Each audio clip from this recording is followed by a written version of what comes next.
मुझे सिर्फ 5 मिनट का वक्त दिया गया है।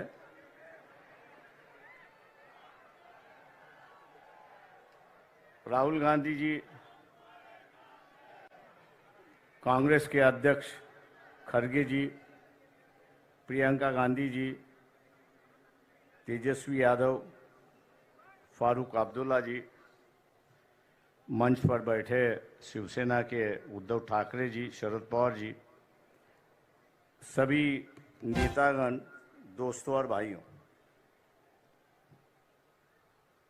जहां तक मैं समझता हूं कि हम लोगों को लड़ना चाहिए, साथ लड़े, अकेला लड़े, लेकिन लड़ना चाहिए। देश भर की परिस्थिति की बयान मैं कर रहा हूं। मैं इसलिए देश भर की बयान कर रहा हूं कि बंगाल में अलग सी परिस्थिति बन चुकी है। महाराष्ट्र में कोशिश की जा रही है कि हम सब जन इकट्ठा लड़े, लेकिन दो चीजें जो है वो सबसे बड़ी चीज है, मैं यहां पर मानता हूं। इलेक्टरल बॉन्ड आ चुका है और हर चैनल पर अमित शाह का बयान आ रहा है कि हमने जो है इलेक्शन के माध्यम से जो काला धन था उसको भगा दिया है। लेकिन मैं मोदी जी से और अमित शाह से पूछना चाहता हूं, future gaming and hotel service company है कि जिसकी 2021-2022 की जो नेट प्रॉफिट है, ये नेट प्रॉफिट 215 करोड़ का है और उन्होंने इलेक्ट्रल बॉन्ड जो है वे 1360 करोड़ का खरीद लिया है। जब कंपनी का प्रॉफिट ही 200 करोड़ है तो 1300 के बॉन्ड वहां कहां से खरीद लिए? इसका विवरण तो होना चाहिए। मैं ऐसे कई कंपनियों का नाम दे सकता हूं। क्या हम लोग इनको टारगेट करेंगे या नहीं करेंगे? मोदी से ये सवाल पूछेंगे या नहीं पूछेंगे? और हम लोग जरूर पूछना चाहेंगे कि आप कह रहे हो, अमित शाह से हम कह रहे हैं कि आप टीवी पर जवाब देते हो तो इसका जवाब दीजिए कि इस कंपनी के पास 1300 करोड़ रुपए कहां से आए, इसका जवाब होना चाहिए। आप इन पर ईडी की इंक्वायरी करवा रहे थे, लेकिन ईडी की इंक्वायरी अब रुक चुकी है। ऐसी एक परिस्थिति है। मैं समझता हूं कि एक मामला है कि जिसको हमने उठाना चाहिए। दूसरा, प्रियंका गांधी जी से मेरी नम्र विनती है कि मोदी जी कहते हैं कि ये देश मेरा परिवार है। ये बात सही है कि ये देश उनका परिवार है, लेकिन उनका जो असली परिवार है उनमें से एक महिला उनके साथ में नहीं रहती है। हो सकता है कि अगले साल के इलेक्शन में जो हो रहा है, मोदी जी दोबारा प्राइम मिनिस्टर ना बने।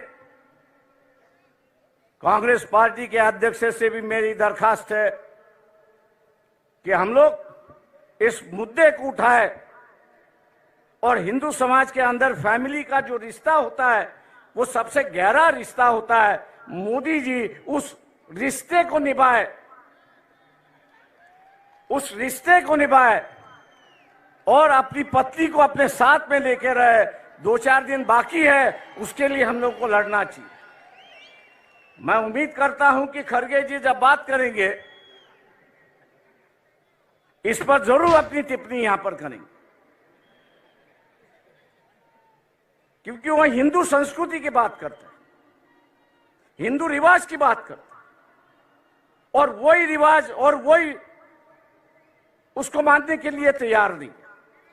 पर्सनल मामला है, मैं जानता हूं, लेकिन कल्चरल की चर्चा जो है ये आरएसएस ने शुरुआत की, कल्चरल नेशनलिज्म की गई, कल्चरल हिंदुइज्म की गई। अब वो अगर अदा नहीं कर रहे हैं तो मैं समझता हूं कि हम लोगों की जिम्मेदारी होती है कि उनको उनकी बात समझा है और उसको अदा करने के लिए वो अपना अधिकार के लिए वो लड़े और हम लोग उनको सिखाए। ऐसी एक परिस्थिति है। दोस्तों, 5 मिनट का वक्त होते आ रहा है। मैं और एक बात यहां पर कहूंगा। वो राहुल गांधी जी से मेरा दरखास्त है यहां पर, वो ये है कि ईवीएम जो है 2004 से मैं उससे लड़ रहा हूं। आज भी बंबई हाई कोर्ट में उसके लिए मैं लड़ रहा हूं। पिछले 6 महीने से जब ईवीएम इंक्वायरी की बात आई तो इलेक्शन कमीशन उसको टाल रहा है। उसकी जो मशीन आती है वो अमेरिका से आती है, लेकिन वहां के जो चिप उसमें 2 है, स्टोरेज चिप जो है, वो यहां 20-20, 25-25 रुपए में मिलते हैं कि जिसको मैनिपुलेट होता है। राहुल गांधी से मेरी दरखास्त है कि पार्लियामेंट भी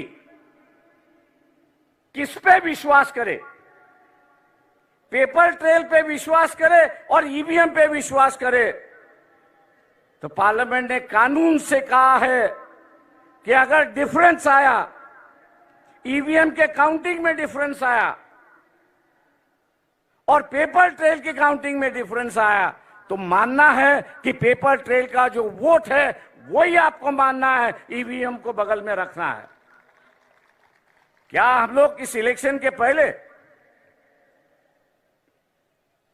इलेक्शन शुरुआत होने के पहले इलेक्शन कमीशन को घेराव डाले, सब पार्टियां उससे मिले कि अगर कोई कैंडिडेट अर्ज करता है, एप्लीकेशन करता है कि वेरीफाइड पेपर ट्रेल जो है वो काउंटिंग होना चाहिए, उसका एप्लीकेशन मंजूर होना चाहिए। क्या हम लोग इसके लिए लड़ने के लिए तैयार है? दिल्ली में हम लोग को यहां पे जाना होगा। मैं राहुल गांधी से विनती करता हूं कि वो अगर डेट ऐलान करेंगे तो शायद हम लोग उसमें शामिल होंगे, बड़ी संख्या में शामिल होंगे, ये मैं आशावाद यहां पर करता हूं। रही बात लोग साफ सुथरी कैरेक्टर के लोग चाहते हैं। ये जो फैमिलीवाद है, दूसरे चीजें जो है, लोग उससे ऊब गए हैं। हम लोग उससे बाहर निकले और मैं इस मंच से कहना चाहता हूं कि हम लोग अपना इस्तेमाल एटलीस्ट महाराष्ट्र के लिए परिवारवाद के लिए खर्च करने के लिए तैयार हैं। हम आपके साथ हैं। आम आदमी हो, डेमोक्रेसी सोशलाइजेशन हो, कैंडिडेचर का सोशलाइजेशन हो, ना ये हो किसी एक परिवार से, किसी एक कास्ट से ज्यादा लोकसभा के उम्मीदवार हो और हम उनके पीछे